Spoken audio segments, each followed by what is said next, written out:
Hello everyone, welcome to the part 4 of chemical kinetics. Okay so आज हम पढ़ेंगे limiting reagent. Previous lecture में हम लोग ने लिमिटिंग रिएजेंट को डिस्क्राइब किया था कि ऐसे रिएजेंट जो हमारे रिएक्शंस में जितना ज़रूरत है उससे कम प्रेजेंट हो. ठीक है, आज हम उससे रिलेटेड कुछ क्वेश्चंस प्रैक्टिस करेंगे. तो पहला क्वेश्चन है कि 2 moles of magnesium and O2 combines form magnesium oxides. Okay, यहाँ पे given mass of magnesium is 48. Okay, and molar mass कितना होता है मैग्नीशियम का 24 होता है. Okay, molar mass is 24. सो अगर मैं number of moles of magnesium निकालूं तो क्या फॉर्मूला होता है, given mass upon molar mass. Okay, तो गिवन मास कहाँ है, क्या है यहाँ पे 48/24, तो आ जाएगा 2. मतलब number of moles of magnesium मुझे 2 चाहिए. अब ऑक्सीजन का अगर मैं वही देखूँ तो ऑक्सीजन का गिवन मास क्या होता है O2 का, दैट इज़ योर क्या होता है ऑक्सीजन का given mass, that is your 32. Okay, और मोलर मास क्या होता है, सॉरी गिवन मास क्या दिया हुआ है 48 दिया हुआ है. ठीक है, मोलर मास क्या होता है 32 होता है. Right, so number of moles अगर मुझे निकालना है तो क्या आ जाएगा 48/32, दैट इज़ 1.5. ओके, अब हमको पता चल गया कि 2 मोल्स किसका है मैग्नीशियम का हमको मिला एंड 1.5 मोल्स किसका मिला हमको ऑक्सीजन का मिला. अगर मैं यहाँ पे रिएक्शन देखूँ, ठीक है, अगर मैं रिएक्शन देखूँ यहाँ पे तो रिएक्शन में क्या सीधा सीधा बता रहा है, रिएक्शन में सीधा सीधा क्या बता रहा है कि अगर 2 मोल मैग्नीशियम का है तो मुझे 1 मोल ऑफ ऑक्सीजन चाहिए. अब मेरे पास क्या है 1.5 मोल्स ऑक्सीजन आ रहा है, तो यहाँ पे क्या है डबल है. तो अगर 1.5 मोल मेरे पास ऑक्सीजन है तो मुझे 3 मोल ऑफ मैग्नीशियम की ज़रूरत है. ठीक है, अगर रिएक्शन में देखूँ तो 2:1 रेशियो में ये मिक्स हो रहा है, तब जाके मुझे 2 मैग्नीशियम ऑक्साइड मिल रहा है. मुझे क्या दिया गया है ऑक्सीजन 1.5 दिया गया है. तो अगर मैं 2:1 रेशियो करूँ तो 1.5 अगर ऑक्सीजन मिल रहा है मुझे कैलकुलेट करने पे, तो ऑब्वियसली मुझे 3 मोल्स ऑफ मैग्नीशियम चाहिए. मतलब इससे क्या पता चल गया हमको कि magnesium is limiting reagent here. Okay, and oxygen is your in excess. Okay, क्योंकि इन दोनों का रेशियो 2 टाइम्स होना चाहिए, बट मैंने जब कैलकुलेट किया तो मुझे 2 मोल्स मिल रहा है मैग्नीशियम का एंड 1.5 मोल मिल रहा है ऑक्सीजन का. तो इसका मतलब क्या है कि ये एक्सेस में है और ये क्या है लिमिटिंग है.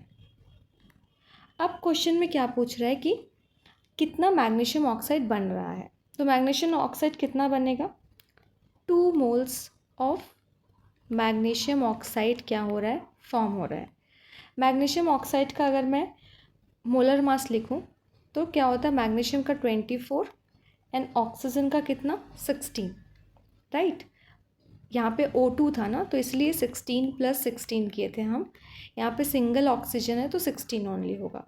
तो क्या आ जाएगा ये 40. और यहाँ पे कितने मोल्स फॉर्म हो रहे 2, तो इंटू 2 करेंगे तो हमको कितना मिल जाएगा 80. तो इतना अमाउंट ऑफ फॉर्मेशन होगा मैग्नीशियम ऑक्साइड का. ओके, आई थिंक ये क्वेश्चन क्लियर है.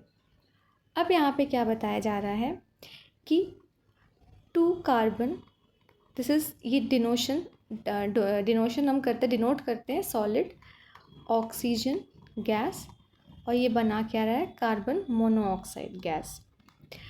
अब यहाँ पे क्या बोला गया 24 gram of carbon and 96 gram of O2. Okay, so number of moles अगर निकाल लें नंबर ऑफ मोल्स अगर हम फाइंड आउट करें तो क्या हो जाएगा, कार्बन का गिवन मास क्या है 24, मोलर मास क्या होता है 2, तो नंबर ऑफ मोल्स आ गए 2।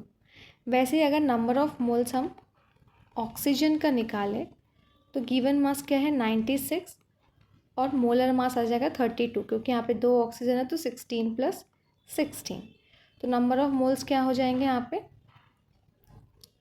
3 आ जाएंगे, क्योंकि 3 से डिविजिबल है। ठीक है, अब यहाँ पे देखते हैं, यहाँ पे क्या है कि 2:1 का रेशियो है, यहाँ पे भी वही है जो पीछे था, और मेरे पास क्या बन रहा है, अगर ये 3 है, ठीक है, अगर ये ऑक्सीजन मेरे पास 3 है तो ये 6 होना चाहिए ना, तभी तो 2:1 का रेशियो बन पाएगा। अगर मैं इस रिएक्शन को देखूं तो ये 2:1 रेशियो में है, राइट। और मेरे पास नंबर ऑफ मोल्स ऑक्सीजन का 3 आया है, तो कार्बन को 6 होना चाहिए, तभी ये 2:1 रेशियो में प्रेजेंट होगा। तो यहाँ पे एक्सेस कौन सा है, एक्सेस क्या है, यहाँ पे एक्सेस में है ऑक्सीजन, ठीक है, और लिमिटिंग क्या है, कार्बन।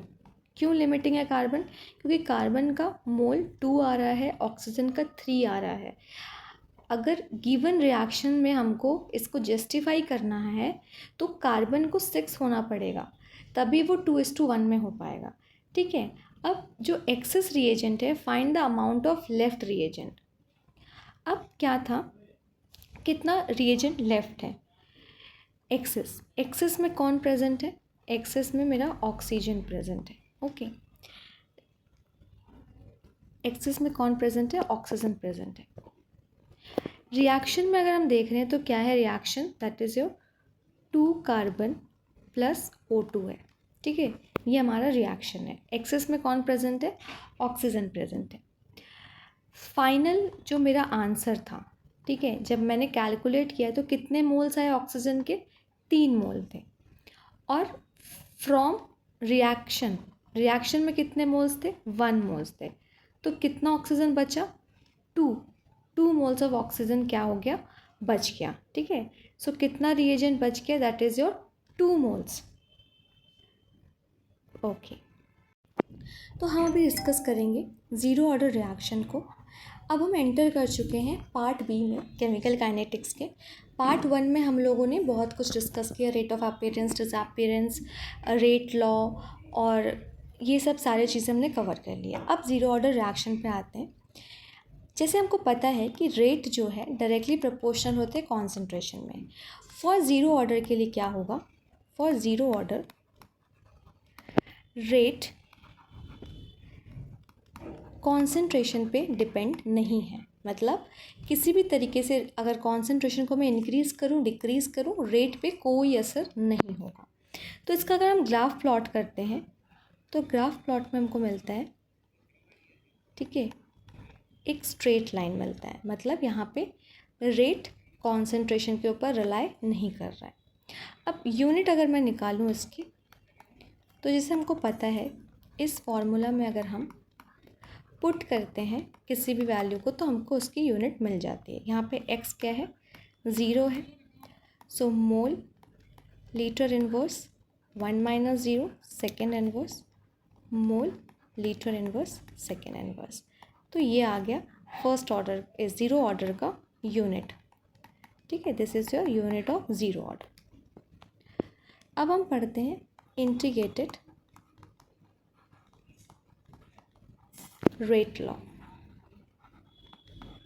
ठीक है, जैसे कि हमको पता है कि कोई प्रोडक्ट अगर फॉर्मेशन हो रहा है तो रिएक्टेंट और प्रोडक्ट में क्या होगा कि रिएक्टेंट का रेट जो है वो डिक्रीज़ होगा with respect to time, and product का रेट जो है वो इंक्रीज़ होगा, कॉन्सेंट्रेशन इंक्रीज़ होता है विथ रिस्पेक्ट टू टाइम। ठीक है, रेट क्या होता है, change in concentration with respect to time. So ये ए के लिए है, बी के लिए है। नेगेटिव साइन क्यों है, क्योंकि हमारा रिएक्टेंट जो है वो डिक्रीज़ हो रहा है टाइम के साथ साथ। अब हम क्या डिनोट कर सकते हैं कि मुझे पता है ये मेरा क्या है, रेट है,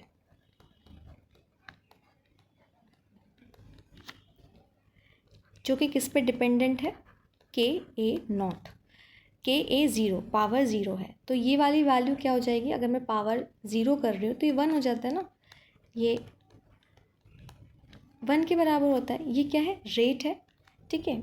अब यहाँ पे मुझे स्टॉइशियोमेट्री नहीं पता है, मान लो मैंने मॉलिकुलैरिटी N1 रखी है, तो यहाँ पे मैं 1/N1 भी कर सकती हूँ, ठीक है।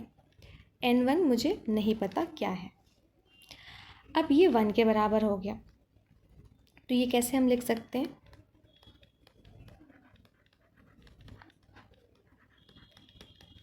K, ठीक है। इस पूरे वैल्यू को मैं यहाँ पे भेज देती हूँ, यहाँ ट्रांसपोज कर देती हूँ।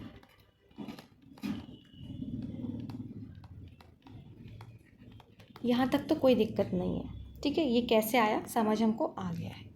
अब मैं क्या करूँगी, इंटीग्रेटिंग